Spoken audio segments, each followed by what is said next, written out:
Bonne année à toi, bien-aimé dans le Seigneur. Je vous salue au nom puissant de Jésus. Bienvenue en notre année de victoire. Bienvenue en notre année où Dieu va nous donner le repos.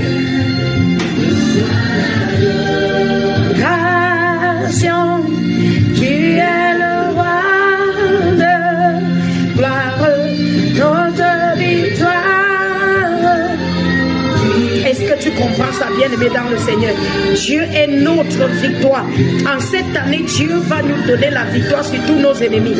Voilà pourquoi, règle numéro 1. En cette année, en te lamentant, tu ne peux pas vaincre. En cette année, il n'y a plus de lamentation.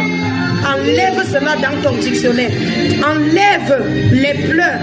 Enlève les inquiétudes. Enlève de compter sur les gens. En t'inquiétant, en te plaignant, ça ne pourra pas enlever l'ennemi qui est assis dans ta vie. Parce que le seul langage que l'ennemi combat, le seul langage que l'ennemi comprend, c'est le langage de quoi? De guerre. Voilà pourquoi cette année, tu dois déclarer la guerre contre tes ennemis. Voilà pourquoi cette année, tu dois te lever comme une lionne, un lion que tu es, pour combattre tous tes ennemis, pour te lever contre tout ce que tu ne veux pas voir dans ta vie. Tu es enfant de Dieu, tu as l'autorité. En cette année, dépose les plaintes, dépose les pleurs, dépose. Est-ce que tu comprends cela? Dépose les inquiétudes et lève-toi et combat. Le seul langage que l'ennemi comprend, c'est le langage de la guerre. Donc cette année, c'est notre année de victoire. Et sache que pour vaincre, qu'est-ce qu'il faut faire? Il faut combattre. Oh, lève-toi et combat. Dieu te donne la victoire. Combat avec l'aide qui est en toi. Est-ce que tu sais que tu n'es pas seul?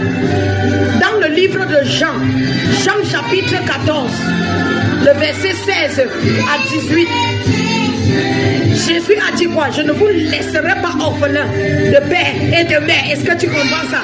Je ne vous laisserai pas quoi? Orphelin. Tu n'es pas orphelin. Tu n'es pas seul. Tu as quelqu'un avec toi. Il y a quelqu'un qui est en toi qui est plus grand que tes ennemis. Il y a quelqu'un qui est en toi qui est plus grand que la maladie. Il y a quelqu'un qui est en toi qui est plus grand. Est-ce que tu comprends cela? Que les ennemis qui te combattent. Voilà pourquoi tu dois apprendre à compter sur cette personne qui est en toi. Tu dois apprendre à te taire et lui laisser prendre le contrôle. Bien-aimé dans le Seigneur, le seul langage que l'ennemi comprend, c'est le langage de quoi? De la guerre. Voilà pourquoi tu dois te lever au nom de Jésus et déclarer la guerre sur tout ce que tu ne veux plus voir dans ta vie. Déclare la guerre contre tes ennemis au nom de Jésus. Shalom.